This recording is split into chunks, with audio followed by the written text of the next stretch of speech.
एकनाथ शिंदे साहब आप आगे बढ़ो।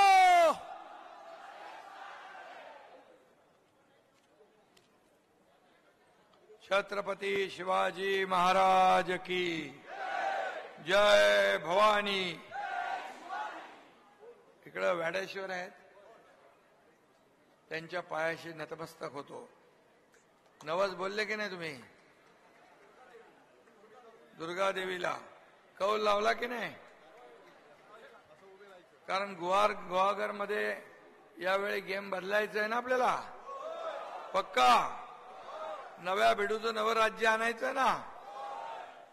आणि मी हे म्हणत नाही, माझं म्हणणं नाही, इथल्या मतदारांचं म्हणणं आहे।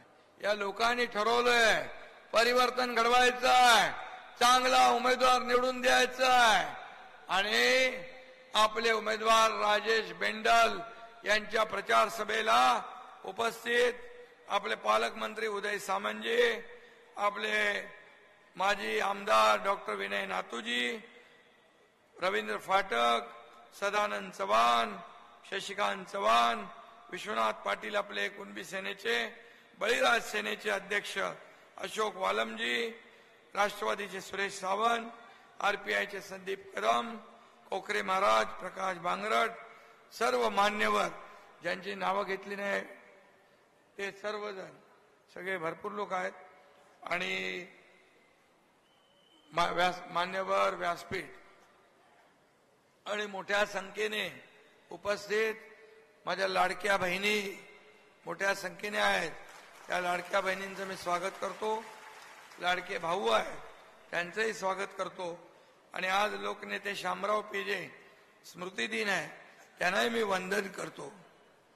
खरं म्हणजे आता इथल्या मतदारांनी भाकरी फिरवायची वेळ आलेली आहे आणि ते ठरवलंय। आणि भाकरी ऑलरेडी करपलेली आहे, करपली आहे ना, आणि करप्ट झाली, करप्ट। भगवान परशुरामाच्या पौराणिक भूमीवर आज मी महायुतीचे उमेदवार राजेश बेंडल यांच्या प्रचार सभेला आलेला आहे। अतिशय साधा माणूस आहे, साधा कार्यकर्ता आहे, छक्के पंजे काय नाही। मी पहिला बघितलं तेव्हा बघितलं, अरे हा काय एकदम साधा सुधा सज्जन माणूस आहे। आता सज्जन माणूस दिलाय, दुर्जनाच्या माते आणू काठी आणि सज्जनाच्या हाती देऊ धनुष्यबाण, भगव्या झेंड्याची काठी। आणि म्हणून राजेश बेंडल हे निवडून जाणार असं कौल वॅडेश्वर आणि दुर्गादेवीने दिलेला आहे। आणि एकदा कौल दिला की आपल्याला माहित आहे कोकणामध्ये आपलं राजेश बेंडल यांचा बेडा पार आणि समोरच्याचं बंडल बांधून पार्सल घरी पाठवून द्या। आणि म्हणून मला एवढंच सांगायचंय, काम करणारा आमदार या भागात पाहिजे, या ठिकाणी विकास करणारा आमदार पाहिजे। कारण सरकार महायुतीचं आहे, सरकार महायुतीचं सरकार आहे, पुढेही महायुतीचं सरकार 100% येणार आहे। ही काळ्या दगडावरची भगवी रेग आहे। आणि म्हणून मग तुम्हाला काम करणारा आमदार पाहिजे की मिमिक्री करणारा ऍक्टर पाहिजे का चांगलं कॅरेक्टरवाला आमदार पाहिजे? चांगला कॅरेक्टरवाला आमदार कोण? यो बाजूला उभा आहे। आणि म्हणून याला आशीर्वाद देणार तुम्ही सगळे, माझ्या लाडक्या बहिणी, लाडके भाऊ, मला हात वर करून सांगा, राजेश बेंडलच्या मागे आता एवढ्या लोकांनी 3-4 मतं गोळा केली तरी सुद्धा समोरच्याचा कार्यक्रम करेक्ट होऊन जाईल। आणि म्हणून रत्नागिरीमध्ये या कोकणामध्ये एक चांगलं काम करणारा माणूस पाहिजे, खऱ्या अर्थाने लोकांना न्याय देणारा माणूस पाहिजे। खरं म्हणजे आडी नासवणारा आंबा नको, आता त्याला फेकून द्या, कोई पण नको, साल पण नको, नाही तर सालीवरून पाय घसरून पडाल। आणि म्हणून मी आपल्याला एवढंच सांगतो, लोकांना त्रास देण्यामध्ये ज्यांची आमदारकी संपली, कोकण हा शिवसेनेचा बालेकिल्ला आहे, बाळासाहेबांनी कोकणाचं नातं आपल्याला माहित आहे. कोकण हे शिवसेनेचं हृदय आहे, शिवसेनेचा श्वास आहे, शिवसेनेचा अभिमान आहे, मान सन्मान आहे. आणि शिवसेना, भाजपा, अजितदादा राष्ट्रवादी, आरपीआय आणि बळीराजा सेना या महायुतीचे उमेदवार म्हणून राजेश बेंडल तुम्हाला दिलेले आहे. एक अतिशय चांगला काम करणारा आणि लोकांना न्याय देणारा आमदार तुम्हाला आम्ही दिलाय. कोकणानं जे शिवसेनेला दिलं त्याला तोड नाही. बाळासाहेबांनी कोकणावर प्रेम केलं, त्यामुळे कोकण आणि शिवसेना हे समीकरण गेले अनेक वर्षाचं आहे. आपण पाहतोय म्हणून कोकणामध्ये एकही खासदार उभाटत आला का? आला खासदार कोकणात? एकही खासदार उभाटाचा आला नाही. त्याबद्दल तुमचं मी मनापासून अभिनंदन करतो. कारण ज्यांनी बाळासाहेबांचे विचार सोडले, वैचारिक भूमिका सोडली, ज्या बाळासाहेबांनी काँग्रेसला म्हटलं माझी काँग्रेस होऊ देणार नाही, नाही तर माझं दुकान बंद करेन, त्या काँग्रेसच्या मांडीला मांडी लावून सरकारमध्ये गेले, स्वतःच्या मोहापायी, खुर्चीपायी मुख्यमंत्री झाले. काय मिळवलं? काय मिळवलं? आणि या एकनाथ शिंदेने जे शिवसेना तो धनुष्यबाण काँग्रेसच्या दावणीला बांधला, त्या एकनाथ शिंदेने तो सोडवला. शिवसेना धनुष्यबाण वाचवला. या महाराष्ट्रातल्या जनतेच्या मनातलं सरकार आणलं. नातूसाहेब इथं आहे, युती झाली, शिवसेना भाजप युती. लोकांनी मतं दिली शिवसेना भाजप युतीला. एकीकडे बाळासाहेबांचा फोटो, दुसरीकडे प्रधानमंत्र्यांचा फोटो लावून मतं घेतली. सरकार कुणाबरोबर यायला पाहिजे होतं? सरकार कुणाचं बनवायला पाहिजे होतं? शिवसेना भाजपा युतीचं. दुर्दैवाने असंघाशी संघ केला, अनैसर्गिक आघाडी केली आणि ज्यांनी बाळासाहेबांना शिव्या घातल्या, जे बाळासाहेबांच्या विरुद्ध अपशब्द काढले, त्यांच्याबरोबर तुम्ही जाऊन बसलात. हे दुर्दैव आहे, ही शोकांतिका आहे. आणि म्हणून माझ्यासारख्या सर्वसामान्य कार्यकर्त्याने मलाही तुम्ही लाईटली घेतलं, हलक्यात मला घेतलं, पण मी तुमचा टांगा पलटी करून टाकला, सरकार बदलून टाकला, लोकांच्या मनातलं सरकार आणलं, लोकांच्या माझ्या माय भगिनींच्या मनातलं सरकार आणलं. आणि म्हणून मला अभिमान आहे, 50 आमदार, 13 खासदार या सर्वसामान्य एकनाथ शिंदेवर विश्वास ठेवतात. एक नगरसेवक, ग्रामपंचायत सदस्य इकडून तिकडे जाताना विचार करतो, पण कुणीही विचार केला नाही. मी मंत्री होतो, माझ्यावर 7-8 मंत्री होते. सत्तेतून आम्ही बाहेर पडलो, लोक सत्तेच्या बाजूने जातात, सत्तेच्या विरुद्ध आम्ही गेलो.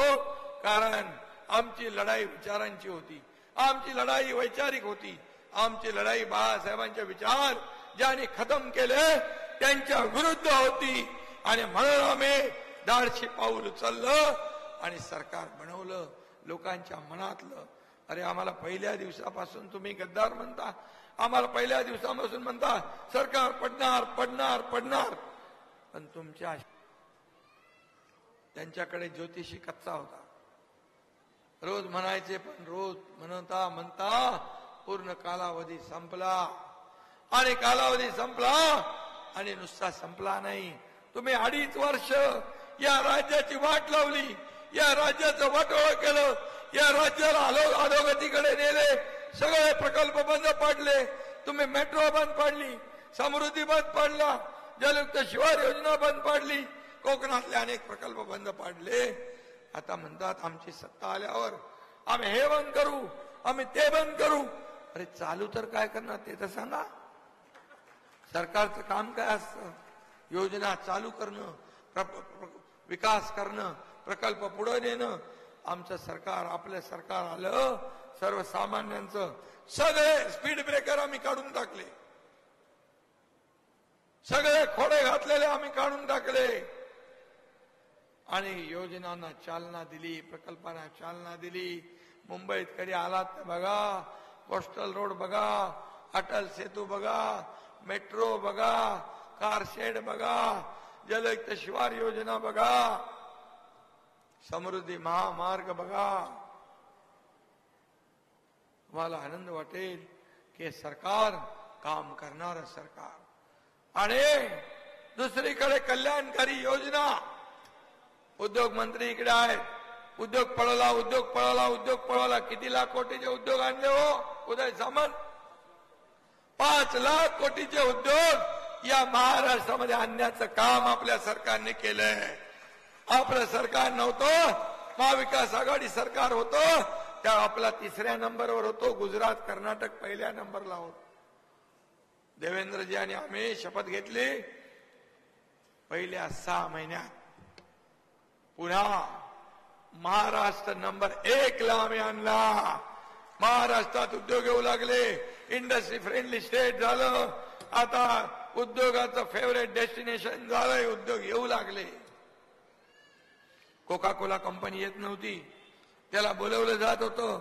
इकडे या भेटा, इकडे या भेटा. अरे कशाला? पैसे मागायला?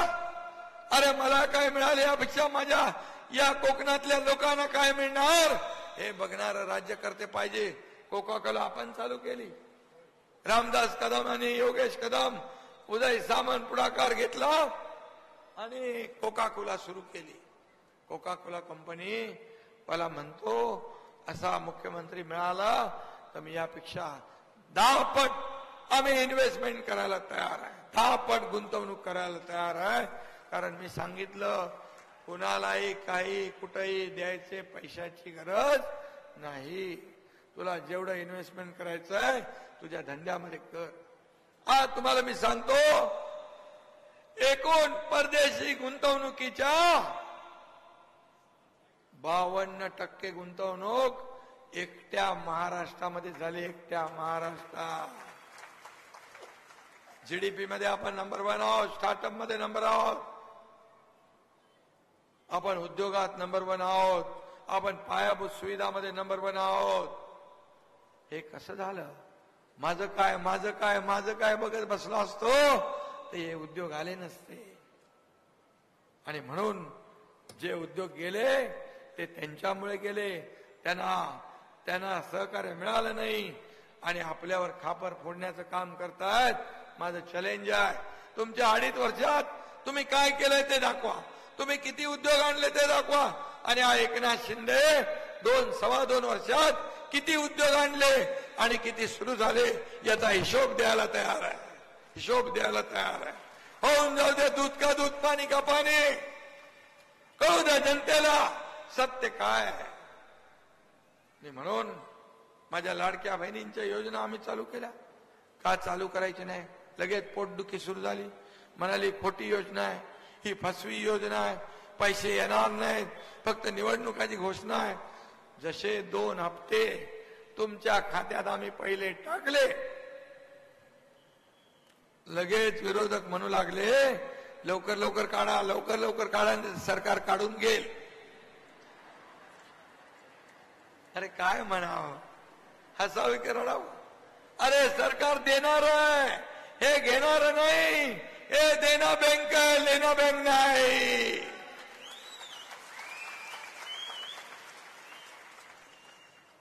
ऑक्टोबर मध्ये आम्हाला माहित होतं आचारसंहिता भाऊ करून या ठिकाणी हे तुमचे सावत्र भाऊ, दुष्ट कपटी भाऊ हे काळा मांजर आडवं घालते. आम्ही ठरवलं नोव्हेंबर मधले पैसे आम्ही ऑक्टोबर मध्ये देऊन टाकले, 2 हप्त्याचे. आणि 5 हप्ते आम्ही तुमच्या खात्यात दिले. 5 हप्ते.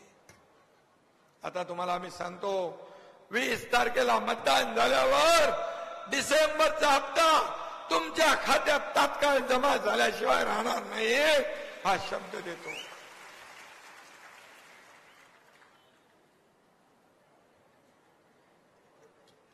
आणि हे हप्ते घेणारं सरकार नाही, हप्ते घेऊन जेलमध्ये जाणारं सरकार नाही. हे हप्ते माझ्या लाडक्या बहिणींच्या खात्यात हप्ते भरणारं सरकार आहे, भरणारं. हा फरक आहे.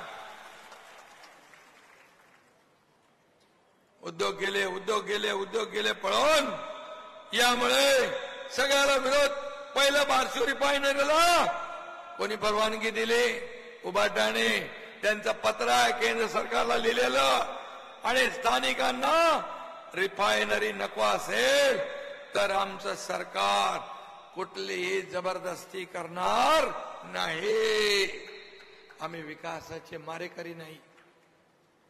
आम्ही सर्वसामान्य लोकांवर जोर जबरदस्ती करणारे नाही. समृद्धी महामार्ग आम्ही केला. समृद्धी महामार्ग आम्ही केला त्यावेळेस काही लोकांनी विरोध केला. आम्ही थांबलो.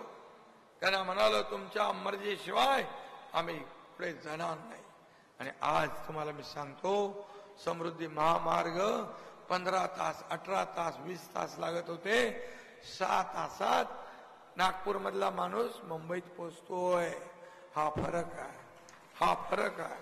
आता आम्हाला तुम्हाला मुंबई सिंधुदुर्ग ऍक्सेस कंट्रोल रस्ता करायचा आहे सुपरफास्ट आणि कोकणाचा विकास करायचा आहे. आम्ही जे बोलतो ते करून दाखवतो. माझ्या लाडक्या बहिणीने एवढंच सांगतो. आता काय म्हणायला लागले? म्हणाले ज्यांनी ही योजना केली त्या योजना करणाऱ्यांना त्याची चौकशी करणार आणि 10 दिवस थांबा एकनाथ शिंदेला जेलमध्ये टाकणार. अरे तुमच्या पोकळ घोषणाला आम्ही घाबरत नाही. पोकळ धमक्यांना. अरे एकनाथ शिंदे संघर्षातून आलाय, आंदोलनातून आलाय, जेल भोगून आलाय. कुणाला जेलची धमकी देता? आणि माझ्या बहिणींनी तुमचा सत्तेचा मार्ग बंद केलेला आहे. सत्तेत येण्याचा विचार सोडून टाका. मुंगेरी लाल की हसेन सपने काढून टाका डोक्यातून. आणि जर माझ्या लाडक्या बहिणींच्या योजनांसाठी, लाडक्या भावांच्या योजना, प्रशिक्षण भत्त्याची योजना, शेतकऱ्यांची योजना, मुलींच्या शिक्षणाची योजना यासाठी मी दोषी असेन तर हा एकनाथ शिंदे एकदा नाही 100दा जेलमध्ये जायला तयार आहे. माझ्या लाडक्या बहिणी, लाडक्या भावा, जनतेसाठी आम्ही कोल्हापूरला महायुतीचा वचननामा जाहीर केला. 10 सूत्री. हे तो टेलर आहे. पिक्चर अभी बाकी आहे. याच्यामध्ये आपला पहिली योजना आहे. माझ्या लाडक्या बहिणींना 1500 वरून 2100 रुपये देण्याचा निर्णय आम्ही घेतला. कारण मी म्हणालो होतो माझ्या लाडक्या बहिणींना फक्त 1500 वर आम्ही ठेवणार नाही. आम्ही वाढवणार. जशी तुम्ही ताकद द्याल, आशीर्वाद द्याल, ही ताकद वाढत जाईल. कारण आम्हाला तुमच्या लाडक्या बहिणींना लखपती झालेलं बघायचंय. लखपती झालेलं. दुसरी योजना शेतकऱ्यांना कर्ज माफ करण्याचा निर्णय आम्ही घेतला. 12,000 रुपये. मोदी साहेब 6,000, आपण 6,000, 12 देत होतो. त्याच्या आता 15,000 रुपये करण्याचा निर्णय आपण घेतला. या राज्यामध्ये कोणी उपाशी झोपणार नाही. रोटी, कपडा, मकान देण्याचा निर्णय आपण घेतलाय सर्वसामान्य माणसासाठी. आणि वृद्ध ज्येष्ठ लोक आहेत त्यांची पेन्शन योजना 1500 वरून 2100 करण्याचा निर्णय आम्ही घेतलाय.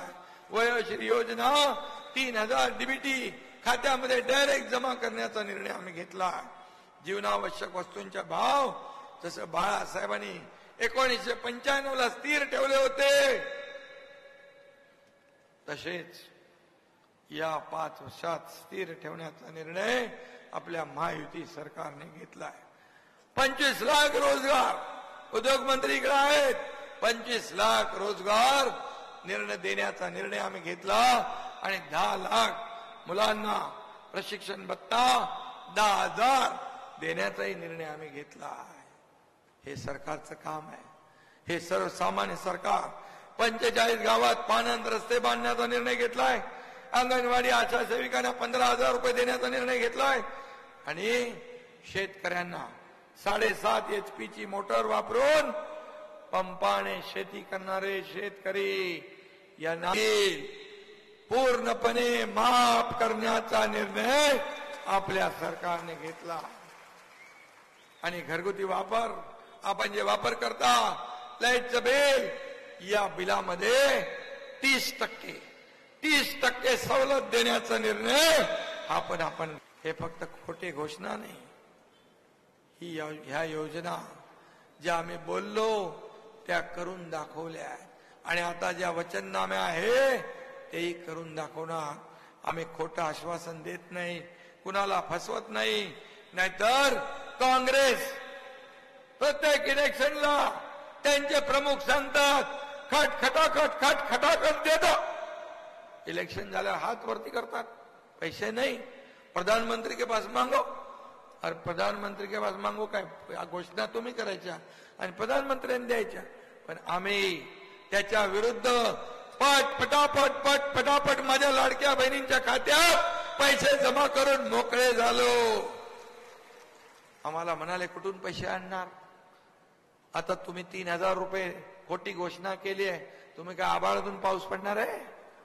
तुम्हाला द्यायचे नाहीत. तुम्हाला माहित आहे सरकार येणार नाही, महायुतीचं सरकार येणार. ही काळ्या दगडावरची भगवी रेघ आहे. संपूर्ण महाराष्ट्रात मी फिरतोय. माझ्या लाडक्या बहिणी, लाडके भाऊ, लाडके शेतकरी, लाडकी ज्येष्ठ मंडळी, लाडका कामगार वाट बघतोय 20 तारखेची, वाट बघतोय 20 तारखेची.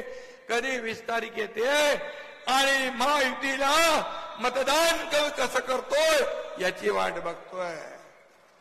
लाडक्या बहिणींना मी विचारतो, हे म्हणतात मला एक चिठपत्रही आलंय का लाडक्या बहिणीला बहीण द्या, आम्ही सुरक्षित बहीण देणार म्हणतात. कोण? महाविकास आघाडी. अरे बदलापूरमध्ये त्या चिमुरडीवर बलात्कार केला, त्या हैवान नराधम त्याला म्हणाले रेल्वे बंद केली, म्हणाले त्यांना आला इथं आणा, फाशी द्या. त्याला पकडल्यानंतर त्याला चौकशीला नेत होते. त्याच्या बायकोनी पण येऊन स्टेटमेंट दिलं, हा हैवान आहे, हा माणूस नाही, माणुसकीच्या नावावर कलंक आहे, हा नराधम आहे, याला फाशी द्या. पण त्याच्या बायकोचं स्टेटमेंट आहे. जेव्हा त्याला चौकशीला घेऊन गेले तेव्हा त्यांनी पोलिसाची बंदूक काढून, पिस्तूल काढून गोळी मारली. पोलिसांनी बरोबर केलं काम. त्यांनी गोळी मारल्यावर त्या पोलिसांनी त्याला गोळी मारली. गोळी मारायला पाहिजे होती की नाही? गोळी मारली ते बरोबर केलं. आता हे काय म्हणतात की त्याची बाजू घ्यायला लागले. पोलिसांनी असं कसं केलं, पोलिसांनी त्याला गोळी का मारली? अरे म्हणजे जर मारली नसती तर म्हणाले असते तुमच्या बंदुका काही शोसाठी ठेवल्या, म्हणजे इकडून पण बोल तिकडून पण वाजव. पण मी तुम्हाला सांगतो, आपल्या महाराष्ट्रात आम्ही आता पोलीस दलात 25,000 महिला पोलिसांची भरती करतोय.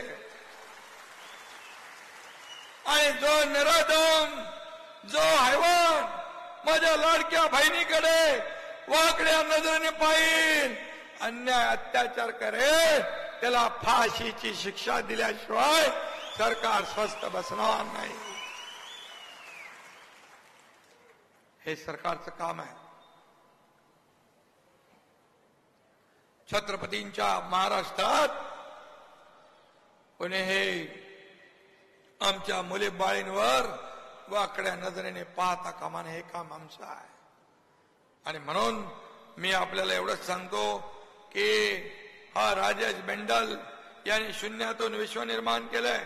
खरं म्हणजे या ठिकाणी विनयजी नातू यांच्यासारख्या अनुभवी आणि जाणत्या नेतृत्वाने राजेशला आशीर्वाद दिला. विनय नातूजी, तुमचं मनापासून मी अभिनंदन करतो, मनापासून धन्यवाद देतो. नातू साहेबांकडे एक विकासाची दृष्टी आहे, त्यांचं आम्हाला नेहमी मार्गदर्शन मिळत राहतंय. एक अनुभवी नेता म्हणून कोकणातले लोक त्यांच्याकडे पाहत आहेत. सगळे एकत्र आले तर दुष्ट शक्तींचा नाश करता येतो. आणि म्हणून आज इथं आपले वालम आहेत, आपले विश्वनाथ पाटील आहेत, पाठिंबा दिलाय, बळीराजा सेना आहे. सगळ्या लोकांचं मी मनापासून अभिनंदन करतो. खरं म्हणजे नातू साहेबांच्या तुमच्या सहकार्यामुळे हा नगराध्यक्ष झाला होता. बरोबर आहे राजेश, बरोबर आहे. आता पुन्हा ती संधी तुम्हाला हातात आली आहे याला आमदार करण्याची.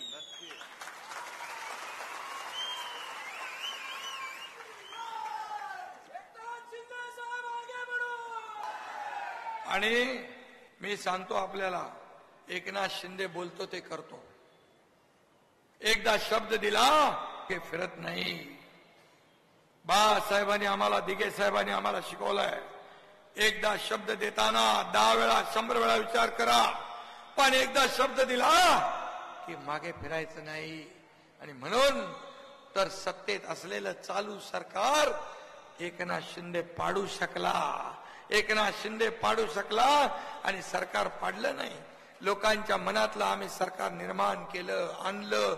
म्हणून जर सरकार नसतं आलं, उदय सामंत सांगा किती कंपन्या आल्या असत्या, शेतकऱ्यांना पैसे मिळाले असते, लाडक्या बहिणींना माझ्या पैसे मिळाले असते, लाडक्या भावांना प्रशिक्षण भत्ता मिळाला असता, शेतकऱ्यांना 12,000 मिळाले असते, 1 रुपयात पीक विमा मिळाला असता, लेक लाडकी लखपती योजना झाली असते. आणखी एक आपल्याला सांगतो माझ्या भगिनींनो, म्हणून त्या आत्महत्या केली. मी त्याच रात्री 2 वाजता चंद्रकांत पाटील आपले मंत्री, त्यांना फोन केला. मी सांगितलं आपल्या राज्यात शिक्षणासाठी एक मुलगी आत्महत्या करते, या सत्तेला काय उपयोग? या सत्तेचा उपयोग काय? राज्यकर्त्याचा आपला उपयोग काय? जर आपल्या राज्यात शिक्षणासाठी वंचित राहून आत्महत्या होत असेल, ताबडतोब निर्णय घेतला. डॉक्टर, इंजिनियर, वकील जे काय बनायचं आहे त्याचा संपूर्ण खर्च सरकारने उचलण्याचा निर्णय घेतला. हे सरकारचं काम. हे सरकार कुणासाठी पाहिजे? स्वतःसाठी? स्वतःचे हिमले बांधायला, स्वतःचे बंगले बांधायला, स्वतःचे हॉटेल बांधायला? बिलकुल नाही. या एकनाथ शिंदेने ठरवलंय मला काय मिळालं पेक्षा या महाराष्ट्रातल्या जनतेला काय मिळालं, या महाराष्ट्रातल्या माझ्या माय भगिनी शेतकऱ्यांना काय मिळालं हे बघणारा एकनाथ शिंदे आहे. कारण हा एकनाथ शिंदे तुमच्यातला आहे. एका शेतकऱ्याचा पोरगा आहे. हा शेतकऱ्याच्या पोरानं मुख्यमंत्री होऊन आहे.